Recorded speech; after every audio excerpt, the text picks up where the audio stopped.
وہ ہم حاصل کر سکتے ہیں. اگر یہی کمٹمنٹ ہو اور یہی محنت ہو تو ہم کوئی بھی چیز حاصل کر سکتے ہیں. دوسری بات ظاہر ہے کہ مجھے یہ بات آپ سے کرنی پڑے گی کہ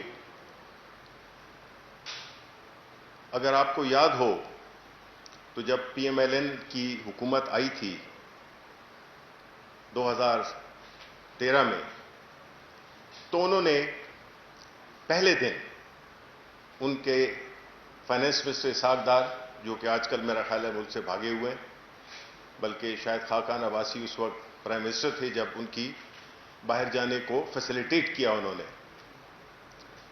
انہوں نے پہلے دن ہی آتے ہی، اگر آپ کو یاد ہو تو آئی پی پیز کو ایک چیک کے ذریعے 486 ارب روپے جاری کیے.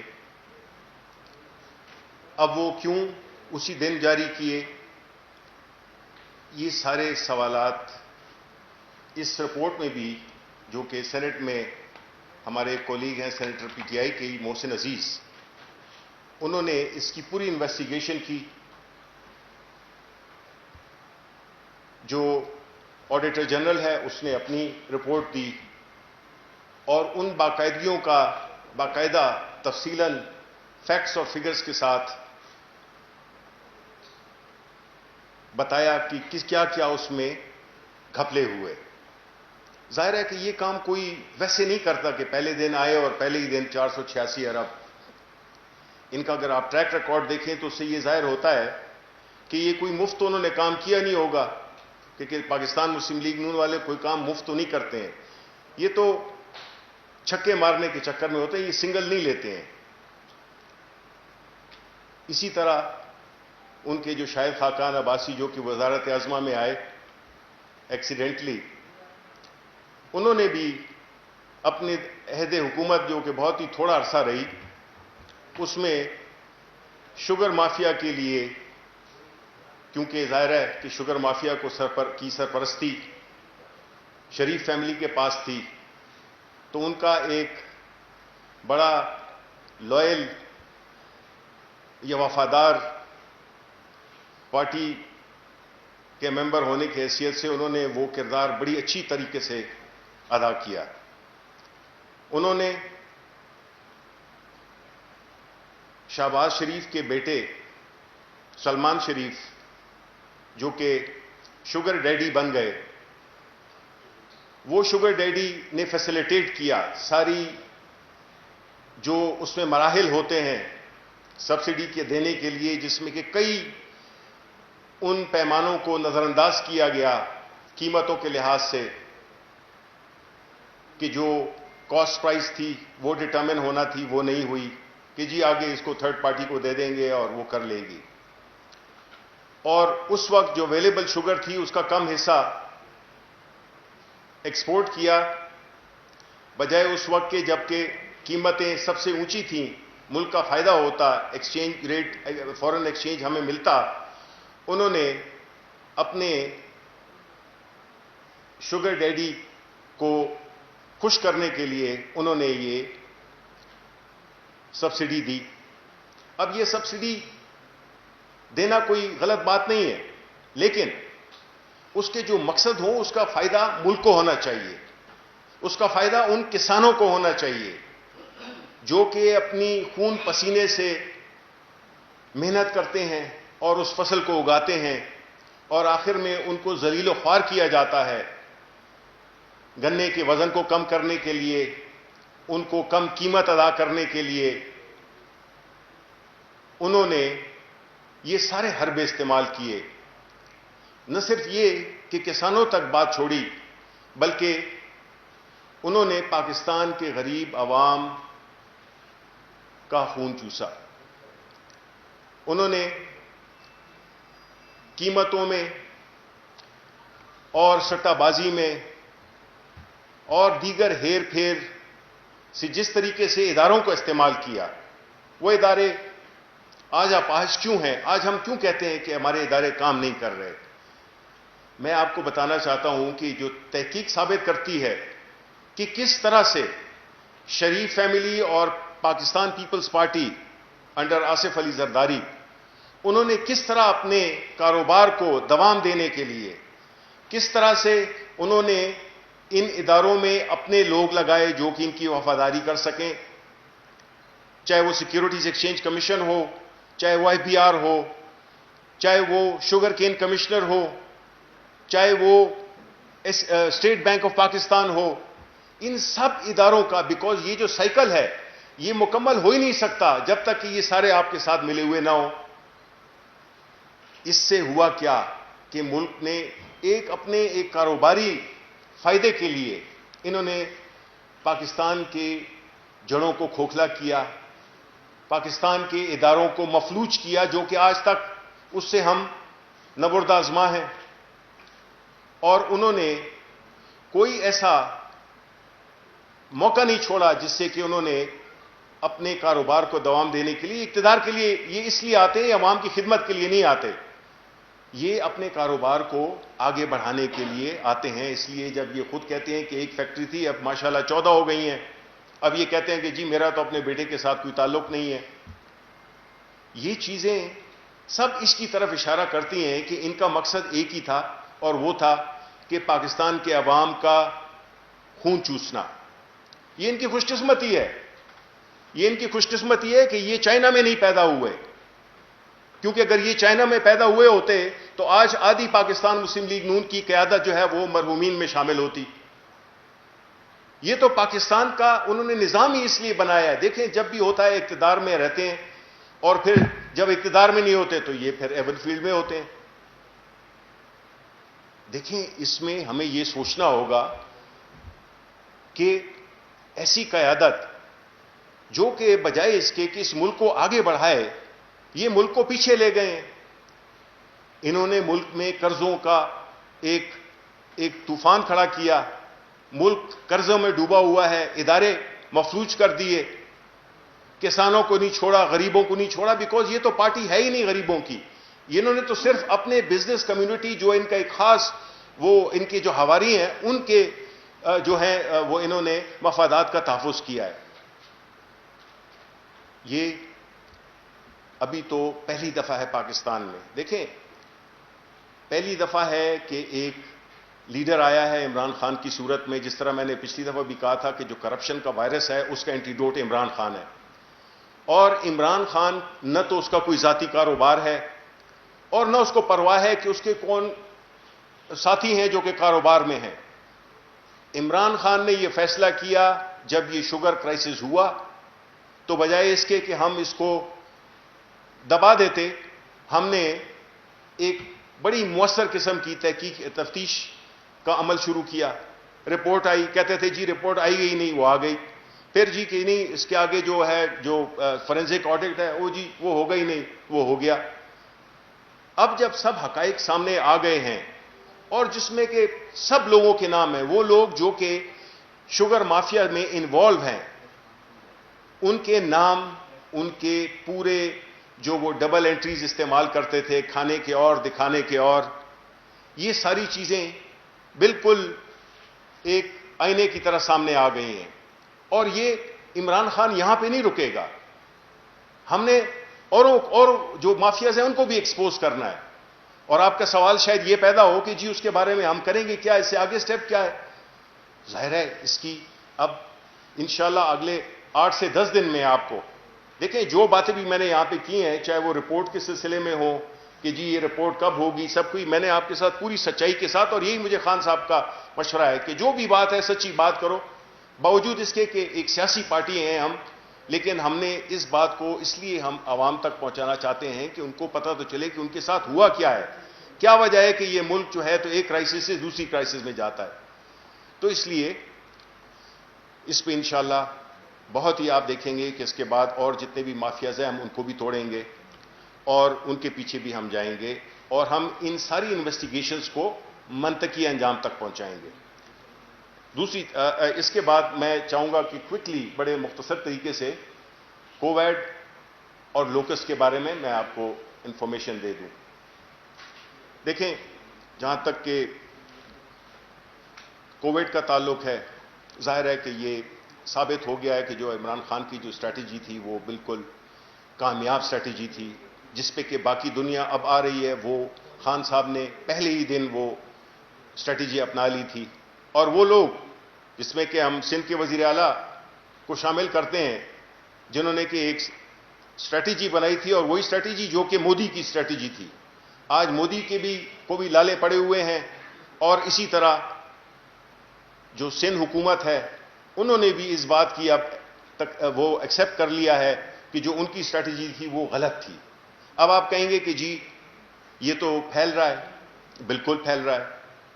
جو ابھی تازہ ترین جو اعداد و شمار ہیں وہ اس وقت آپ کے 404 کرٹیکل پیشنٹس ہیں، 161 ہیں جو کہ وینٹیلیٹر پہ ہیں، اور جو میجر اسپتال ہیں، جو میجر شہروں میں جو اسپتال ہیں اس میں چونکہ سب جانا چاہتے ہیں جو بڑا اسپتال ہو جس کے بارے میں لوگ جانتے ہوں، تو ظاہر ہے کہ ادھر تھوڑا سا تو وہ ہماری کوئی 60 to 70% کی آکیوپینسی ہو گئی ہے. لیکن اللہ تعالیٰ کے فضل سے باقی جگہوں پہ سب وہ ہے، انتظامات ہیں، جگہ بھی ہے. اور ہم یہ کہنا چاہتے ہیں کہ جی دیکھیں قوم نے یہ فیصلہ کرنا ہے. پرائم منسٹر صاحب بڑے کلیئر ہیں اس میں کہ ایک طرف اکانومی ہے، دوسری طرف انسانی جانیں ہیں. اکانومی کو چلانا ہے اور دوسری طرف یہ دیکھنا ہے کہ جو عوام ہے وہ کس طرح سے ذمہ داری کا ثبوت دے سکتے ہیں. یہ چیز کلیئر ہے کہ یہ فیصلہ تو ہو گیا ہے کہ اکانومی چلے گی، اور اس کے لیے کوئی قواعد و ضوابط بڑے کلیئرلی بتا دیے گئے ہیں. ساری پروونشل حکومتیں بھی ان کو بھی پتہ ہے، اور اللہ تعالیٰ کا فضل ہے کہ اگر آپ انڈیا کے ساتھ کمپیئر کریں یا آپ کسی اور ملک کے ساتھ کمپیئر کریں، ہمارا جو الٹیمیٹلی جو ایک پیمانہ ہے کسی بھی وبا کا، بیماری کا، اس کی ڈیتھ ریٹ سے اس کا اندازہ ہوتا ہے. اللہ تعالیٰ کے فضل سے جو ہمارے اپنے تخمینے تھے، بیکاز ہم پریپیئرڈ تھے، ہم آگے تھے، اس وبا سے آگے تھے، اور ہماری جو پلاننگ تھی ہمارے اپنے انہوں نے خاص ایک ماڈلنگ کی ہوئی تھی جس میں کہ ہمیں پتا تھا کہ اگر ہمارے اتنے ہو گئے تو ہمارے انتظامات کیسے ہیں، اگر ہمارے پیشنٹس اتنے ہو گئے تو کیا ہیں. اللہ تعالیٰ کے فضل سے ہماری جو حکمت عملی ہے اور اللہ کے کرم سے ہماری جو اموات ہیں ان کی شرح ہماری ایون ایسٹیمیٹ سے کم ہے. اس کا مطلب یہ ہے کہ جو ہماری حکمت عملی ہے، جو ہمارے فیکٹس فگرز ہیں، وہ بالکل درست سمت میں ہیں، ہماری اسٹریٹجی درست سمت میں ہے. اب آتے ہیں لوکسٹ پہ. اب دیکھیں یہ اللہ تعالیٰ ہم نے یہ دیکھا ہے کہ یہ جو لوکسٹ کا جو فینومینا ہے یہ تقریباً 27 سال بعد نمودار ہوا ہے. بلوچستان میں موسمی تبدیلیوں کی وجہ سے جو یہ آئی تھی، جو کھیپ آئی تھی، وہ بجائے اس کی کہ اس کا ایک سائیکل ہوتا ہے کہ وہ چلی جاتی ہے، تو وہ بجائے جانے کے ادھر ہی انہوں نے کیے اور انہوں نے بچے بھی دیے وغیرہ وغیرہ. اب حکومت نے ایک بڑا جس طرح کی کووڈ کو ایک خاص منظم طریقے سے ایڈریس کیا، اس کو ٹیکل کیا، اس کو مینیج کیا، اب اسی طریقے سے ہم ایک جو نیشنل لوکسٹ کنٹرول سیل بنا رہے ہیں، جس کا مقصد یہ ہوا کہ وہ ڈیلی بنیادوں پر 24 گھنٹے کی بنیاد پر ان علاقوں سے، اب دیکھیں جو صرف 5 ڈویژن ہے اس کے پنجاب کے، اور بلوچستان میں کچھ علاقے ہیں جس میں کہ یہ لوکسٹ موجود ہے، اور ڈی خان ہو گیا، ڈی جی خان ہو گیا، یہ اس میں موجود ہیں. اور ہم نے ابھی جو آنے والا وقت ہے جس میں کہ خاص طور پہ جولائی کے مہینے میں ہمارا یہ خدشہ، ہماری یہ رپورٹ اور ہمارا یہ وہ ہے اندازہ ہے کہ افریقہ سے ایک اس سے بھی بڑی کھیپ ٹڈی دل کی آنے والی ہے. اس کے لیے حکومت بالکل تیار ہے. جو سپرے کے جو فگرز ہیں وہ اس وقت میرے پاس تھے، لیکن اب اس کو ڈھونڈنا میں دیر لگ جائے گی کہ پوری مکمل تعداد اس پیسٹی سائڈ کی وہ فیوم اس کے لیے سپرے کے لیے ہمارے پاس وہ موجود ہے. اس کی تقسیم ترسیل کا پورا انتظام ہو چکا ہے. جو لوکل ایڈمنسٹریشن ہے ان کے ساتھ سارے ایس او پیز بنا دیے گئے ہیں, اور جہاز جو اس وقت ہمارے پاس 6 جہاز ہیں 9, لیکن 3 انشاءاللہ 10 جون تک تیار ہو جائیں گے. اور اس کے ساتھ ساتھ ہی ایک اور ٹینڈر کر رہے ہیں ہم, جو کہ یہ جمعے یا ہفتے کو آ بھی جائے گا, جس میں کہ ہم 6 جہاز مزید وہ کر رہے ہیں, وہ جو کہ ہمیں 15 جولائی سے پہلے مل جائیں گے. یعنی کہ یہ جو کھیپ آنے والی ہے اس کے لیے ہماری تیاری مکمل ہے, اور ہم انشاءاللہ اس کو پریمپٹیولی اٹیک کریں گے, وہ اس کو ہم سنبھلنے نہیں دیں گے. تو یہ تیاریاں ہیں حکومت کی. یہ ایک ایسا وقت ہے جس میں کہ ہم کووڈ سے لڑ رہے تھے, پھر ساتھ ہی ساتھ میں اب اس کا یہ لوکسٹ کا وہ ہو گیا ہے, اور خدا نہ کرے کہ سیلاب کی بھی کوئی بات ہو. تو ہم امید کرتے ہیں اور ہم پاکستان کے عوام سے اپیل کرتے ہیں آپ کی وساطت سے کہ وہ اس پہ ثابت قدم رہیں کہ ان کی حکومت یہ جتنی بھی کرائسس آ رہے ہیں ان سے انشاءاللہ تعالی اس کے لیے بالکل تیار ہے. ہمیں پورا فینومینا پتہ ہے, ہماری تیاریاں مکمل ہیں, اور ہم انشاءاللہ امید کرتے ہیں کہ یہ جو ایک سخت وقت ہے اس سے اللہ تعالی ہمیں باہر کر دے گا. بہت بہت شکریہ.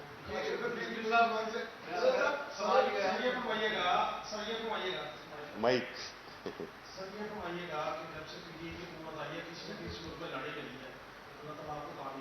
مہربانی. یہ فرمائیے گا کہ جو معاملین خصوصی ہیں, اسپیشل اسسٹنٹ ہے وزیر اعظم صاحب کے, ان کے احساسات جات اور ان کی نیشنلٹیز کے سامنے لانے کے حوالے سے کوئی فیصلہ باقاعدہ ہوا اور کب تک یہ عمل درآمد ہوگا؟ دوسرا, کرونا کے مسائل کے اوپر کیا آپ لاک ڈاؤن کو دوبارہ سخت کرنے کی کوئی تجویز سامنے ہے یا نہیں, یا اس کو اسی طریقے سے مومنٹم کو لے کے چلا جائے گا؟ اور آخر میں ایک سوال کہ آج سندھ میں باقاعدہ جو ہے وہ ایک پریس کانفرنس کی گئی اور مراد علی شاہ صاحب کے معاملے کو لے کے کہا گیا کہ انہوں نے جو شوگر کمیشن تھا اس کمیشن کے اوپر جو انہوں نے رپورٹ مسترد کی اور ان کا جو حقائق بس کر کے پیش کی گئی, اس کے اوپر اب کیا پوائنٹ ہوگا؟ Thank you sir. پہلی بات کہ جو معاونین خصوصی ہیں ان کے بارے میں نے آپ کو پچھلی پریس کانفرنس میں بتا دیا تھا کہ پرائم منسٹر صاحب نے کیبنٹ میں میٹنگ میں ہی اس بات کا کیا تھا کہ اگلے 15 روز میں یہ اپنے اثاثے ڈکلیئر کر دیں. ایک تو یہ بات.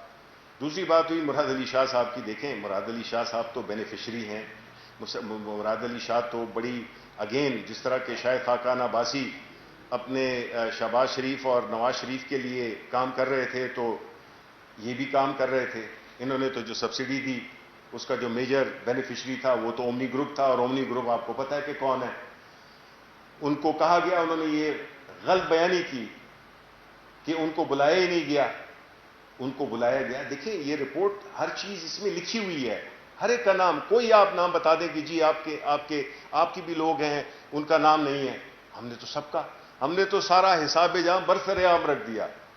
ہم نے کسی کو بھی نہیں وہ کیا, بیکاز پرائم منسٹر وہ شخص ہیں جنہوں نے کہ یہ باتیں پیٹرن کو شو کرتی ہیں. انہوں نے پرائم منسٹر عمران خان کے لیے جو امپورٹنٹ ہے وہ ملک ہے, وہ لوگ نہیں ہیں ان کے جن کو کہ وہ فائدہ پہنچائیں. انہوں نے یہ ثابت کیا اپنے جب کرکٹنگ دنوں میں بھی اپنے قریب ترین کزن ماجد خان کو انہوں نے ٹیم سے نکال دیا. اسی طرح شوکت خانم میں چینجز کی انہوں نے. اسی طرح ہمارے بڑے پارٹیوں کے جو بڑے کلوز لوگ تھے. لیکن عمران خان ملک کے لیے سوچ رکھتا ہے. اس نے یہ نہیں سوچنا کہ میں اپنے بھائی بھتیجے کسی اس کو بچاؤں. تو یہ پالیسی ہے. تو اس میں دیکھیں نیتوں میں بھی بڑا فرق پڑتا ہے کہ جب لیڈر کلین ہو, جب لیڈر کا کوئی کاروبار نہ ہو اور وہ ملک کے لیے صرف سوچ رہا ہے, ظاہر ہے وہ ملک کے لیے سوچ سکتا ہے. اور نہیں یہ وہ پارٹی ہے جس میں کہ نواز شریف جائے تو پتنی مریم آئے یا وہ کیا ہے حمزہ شریف آئے, وہ لڑائیاں تو ان کی آپس میں چل رہی ہیں, وہ پتنی کیسے طے ہوں گی. لیکن یہ کوئی اسی طرح پیپلز پارٹی میں بے نظیر صاحبہ تھیں, وہ چلی گئیں, پھر زرداری صاحب آ گئے, مسلط ہو گئے ہم پہ, پھر اسی طرح بلاول بھٹو. تو یہ تو وراثتی پارٹیاں ہیں, جبکہ ہماری پارٹی بالکل وراثتی نہیں ہے. تو اس لیے اس معاملے میں جو ہے تو اللہ تعالیٰ بھی مدد کرے گا. اور جو کمٹمنٹ ہے عمران خان کی وہ انشاءاللہ وہی پریویل کرے گی. اس میں نہ شبلی فراز نہ کوئی اور نام کوئی بھی ان کو افیکٹ نہیں کر سکتا کہ یہ میرا قریبی ہے, یہ میرے دور کا ہے. نہیں, جب آئے گی بات ملک پہ, وہ فیصلہ ملک کے فیور میں کریں گے, کسی انڈیویجول کے فیور میں نہیں کریں گے. کورونا لاک ڈاؤن دیکھیں, جس طرح میں نے کہا کہ آپ کی اکانومی, یہ دیکھیں ثابت ہو رہا ہے دنیا میں. انڈیا میں اب کتنے جوتے پڑ رہے ہیں مودی کو, اس کو تو پڑھنے چاہیے. اس کا کردار ہی ایسا ہے جس طرح وہ بنا ہوا ہے اس ملک میں جیسے. اور کل جو آپ نے دیکھا ہے چائنیز نے جو ان کی دھلائی کی ہے, تو یہ جو لاک ڈاؤن کی جو پالیسی ہے وہ فلاپ ہو گئی ہے. یہ وقت نے بتایا ہے. اب ہم نے یہ دیکھنا ہے کہ جس طرح میں نے پہلے کہا کہ ہم نے یہ تو طے ہو گیا کہ ہم نے اکانومی کو چلانا ہے. اب لوگوں کا بنتا ہے کہ وہ کس طریقے سے اپنے آپ کو اس مائن فیلڈ سے نکالتے ہیں. تو ایسی کوئی بات فی الحال نہیں ہے. جی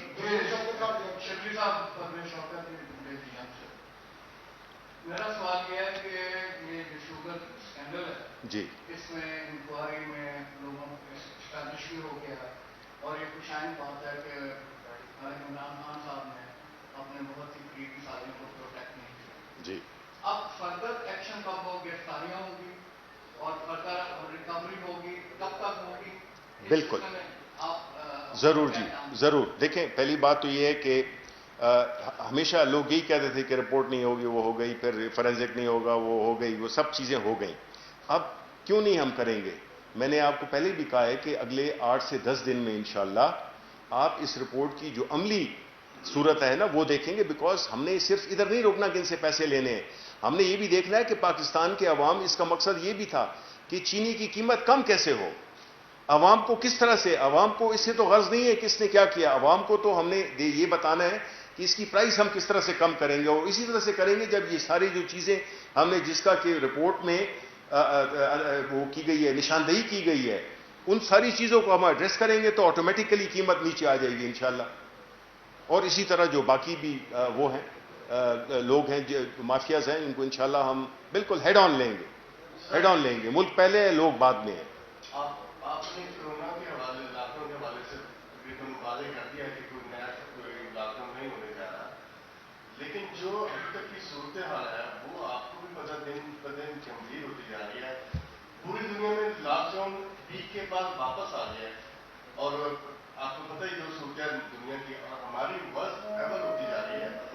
تو کیا ارادے کیا ہیں گورنمنٹ کے؟ دیکھیں ہم کلوزلی مانیٹر کر رہے ہیں. جس طرح ہم کہہ رہے ہیں کہ ہمارے پاس ڈیلی بیسس پہ پوری یہ رپورٹ, یہ ایک دن کی رپورٹ ہے جس میں کہ ہر پہلو کو دیکھا جاتا ہے, اور جو اس کے اعداد و شمار ہیں وہ بالکل ہم اسی طرح عوام کو ڈیلی بیسس پہنچاتے ہیں.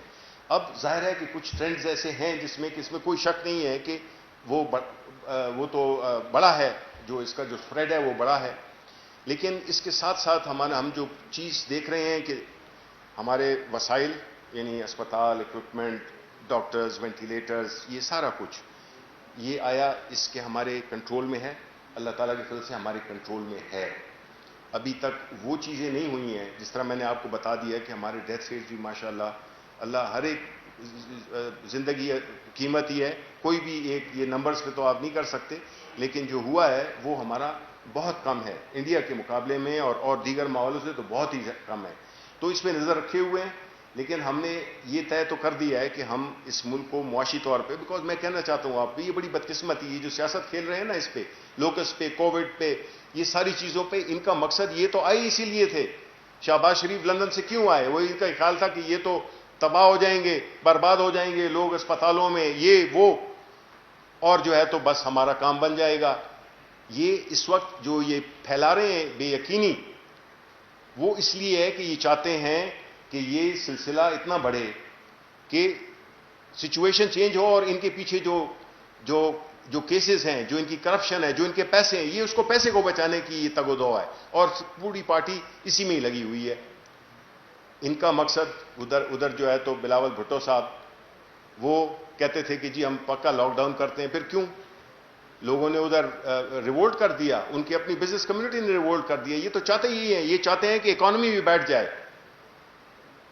ان کا مقصد یہی ہے کہ اکانومی بھی بیٹھ جائے, اور پھر ہم جو ہے تو وہ سیویئرز بن کے آئیں کہ جو ہڈیاں بچی ہیں، یعنی خون تو چوس چکے ہیں، جو ہڈیاں بچی ہیں وہ بھی ہم چبا لیں. ایسا اللہ تعالیٰ کا نظام بھی ہے. ایک وہ پلان کرتے ہیں اور ایک اللہ تعالیٰ پلان کرتا ہے.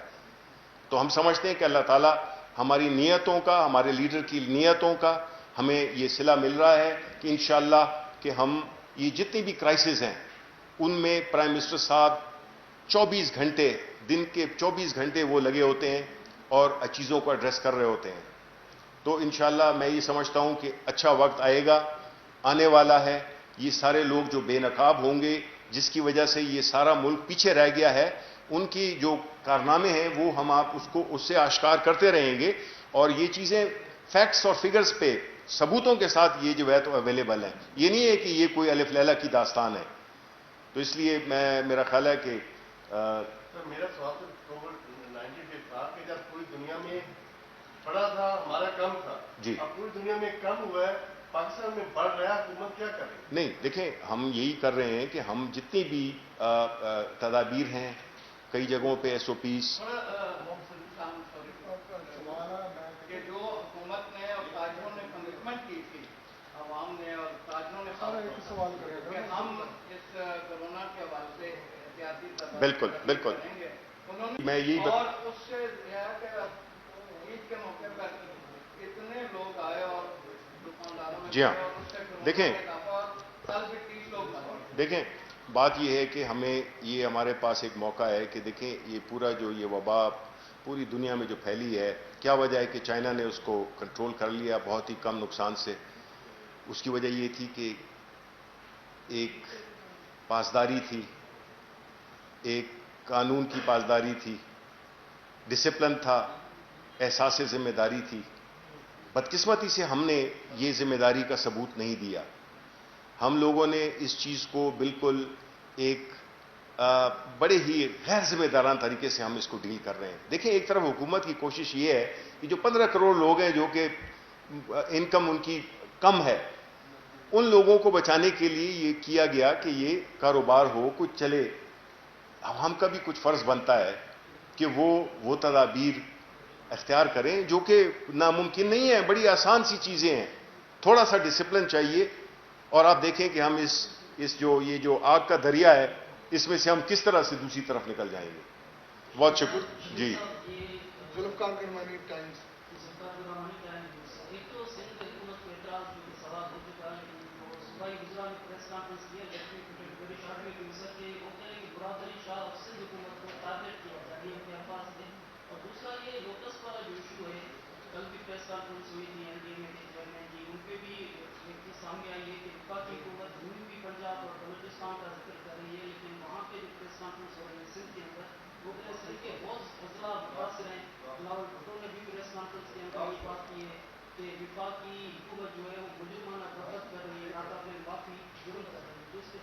دیکھیں میں اس کا جواب یہ دوں گا. پہلا جواب تو یہ دوں گا کہ بڑی بدقسمتی ہے کہ پیپلز پارٹی ایک ایسا کردار ان کا کووڈ میں بھی ہم نے دیکھا کہ انہوں نے کووڈ کے نام پر سیاست کی. انہوں نے فیڈرل حکومت کو بدنام کرنے کے لیے، ان کو وہ ڈسٹریٹ کرنے کے لیے انہیں ہر قسم کے وہ باتیں کی. بجائے اس کے کہ ایک طرف تو آپ کے جو مراد علی شاہ صاحب ہیں وہ وہاں پہ این سی او سی کی میٹنگ میں آ کے اور ہر چیز وہ سے ایگری کر جاتے ہیں، جب واپس جاتے ہیں تو ان کی سیاست شروع ہو جاتی ہے. وہ اس پہ بھی سیاست کر رہے تھے، لوکس پہ بھی سیاست کر رہے ہیں، بیکاز ان کے پاس ان کی جو پالیسی تھی وہ ناکام ہو گئی. اب وہ اپنی سیاست کو بچانے کے لیے، اپنی ندامت کو چھپانے کے لیے وہ اگین لوکس کے چکر میں بھی وہ کر رہے ہیں. سندھ ہمارے بھائی ہیں، ہمارے ادھر ہم نے 14 سیٹیں لی ہیں کراچی سے. سندھ کو کیوں ہم اگنور کریں گے؟ سندھ وہ صوبہ ہے جس میں کہ انشاءاللہ اگلے الیکشنز میں ہماری حکومت بنے گی. ہم کیوں اگنور کریں گے؟ ہم تو سندھ کے عوام کے لیے بالکل اسی طرح سے ایک ہی آنکھ سے دیکھتے ہیں. جب پرائم منسٹر کا میں نے کہہ دیا کہ وہ ملک کی سوچ رکھتے ہیں، وہ یہ نہیں دیکھتے ہیں کہ یہ کون ہے، یہ میرا سیاسی وہ میری پارٹی کا بڑا قریب وہ ہے، اس قسم کی چیزیں. وہ تو ملک کی سوچ رکھتے ہیں. اور سندھ میرا خیال ہے کہ پاکستان میں شامل ہے. تو اس لیے کوئی یہ بات نہ کرے کہ جی ہم سندھ کو اگنور کر رہے ہیں. سندھ ہماری جان ہے، ہم اس کو ایک ہی آنکھ سے دیکھتے ہیں. آخری سوال لے لیں. یہ بتائیے گا کہ حکومت ایک طرف قدرتی آفات سے نظر ہے، دوسری طرف اقتصادی صورتحال ہے، پھر آپ شوگر مافیا سے ٹکر لینے جا رہے ہیں. اس ساری صورتحال میں کیا آئینی بحران یا انشاءاللہ نہیں، ایسا نہیں ہوگا. جو بھی ہمارے ساتھ ہیں وہ ہمارے ساتھ ہیں. انشاءاللہ تعالی یہ حکومت کو کوئی خطرہ نہیں ہے. ہم اپنے انشاءاللہ 5 سال مکمل کریں گے اور جو فیکٹس ہیں اس کو ہم کمپرومائز نہیں کریں گے. کیونکہ دیکھیں ماضی میں یہی ہوتا رہا ہے کہ آپ اپنی سیاسی کمپلشنز کی وجہ سے، سیاسی مجبوریوں کی وجہ سے آپ فیصلے نہیں کیے اور آپ آہستہ آہستہ پیچھے ہوتے گئے. اس کے ساتھ ساتھ ملک پیچھے ہوتا گیا. اب عمران خان کا یہ مسئلہ نہیں ہے. اس نے یہ دیکھتا ہے کہ یہ اس میں ملک کا کیا یا لوگوں پہ کیا اس کا اثر ہوگا. خاص طور پہ وہ غریب لوگ. دیکھیں جو صاحب ثروت لوگ ہیں وہ تو بیٹھے ہوئے ہیں گھروں میں، ان کو تو کوئی فرق نہیں پڑتا کووڈ. وہ تو کہیں گے کہ جی ہر چیز کو بند کرو. پرابلم تو ان لوگوں کا ہے نا کہ جو دیہڑی دار مزدور ہیں، جو کہ چھوٹی دکان والے ہیں، جو کہ مزدوری کرتے ہیں، جو کہ پرائیویٹ فرمز میں نوکریاں کرتے ہیں. اصل مسئلہ تو وہ ہیں اور عمران خان ان کے بارے میں سوچ رہا ہے. سر شبیر صاحب ایک سوال چھوٹا سا. شروع میں آپ نے 28 مئی کے حوالے سے بات کی، عمران خان کا نام لیا، ڈاکٹر صاحب کا نام لیا، بیچ میں ڈائریکٹ سائز زمان پہ آ گیا اور نواز شریف صاحب کو اسکپ کر دیا. آپ نہیں سمجھتے کہ تھوڑا بہت ان کا بھی رول ہوگا کیونکہ پریشر بہت زیادہ تھا آپ کی طاقتوں کی جانب سے بھی آپ محنت کرتے تو کچھ نہیں کا بھی؟ نہیں دیکھیں، ہم تو یہ سمجھتے ہیں کہ جب یہ فیصلہ ہو رہا تھا اس پہ کئی کتابیں کئی آ چکے ہیں. آپ اس بات پہ اس پہ میں تو چاہوں گا کہ جو ہمارے منسٹر ہیں انرجی کے عمر ایوب صاحب وہ ذرا حقیقت بتا دیں، جو کہ گوہر ایوب صاحب ان کے والد صاحب تھے، کس طرح یہ فیصلے ہوئے، کیا فیصلہ تھا ان کا، پھر کس طرح یہ ہوا. یہ تاریخ اس کی گواہ ہے اور تاریخ آپ اس کو بتائے گی. دیکھیں اصل لوگ کیا تھے. میں نے آپ کو دیکھا، ہماری مخالف پارٹی ہے پاکستان پیپلز پارٹی. وہ الگ بات ہے کہ میں نے ذوالفقار علی بھٹو کا نام لیا، میں نے وہ لوگ تھے. یہ تو بڑی بدقسمتی ہے کہ ذوالفقار علی بھٹو جیسے لیڈر کی پارٹی کا بھی یہ حال ہو گیا ہے کہ وہ اپنا ایک صوبے سے لے کر اور اب وہ لڑکانہ تک محدود ہو گئی ہے. تو یہ نہیں ہے کہ کوئی، ہم تو ان کا نام لیا ہے جو کہ تھے. اصل تھے وہ غلام اسحاق خان اس لیے تھے کہ انہوں نے بھی بڑا پریشر برداشت کیا لیکن انہوں نے کمپرومائز نہیں کیا اور چیزوں کو آگے لے کے گئے. یہ تو وہی ہے کہ جب آپ بالکل کیک تیار ہو جائے اور آپ کو کھانے کے لیے کہا جائے تو ہم اس کو کہیں گے جو کیک لایا ہے، جس نے کیک بنایا ہے، یا وہ جو کیک کھا رہا ہے اس کی بات کریں گے. Thank you very much.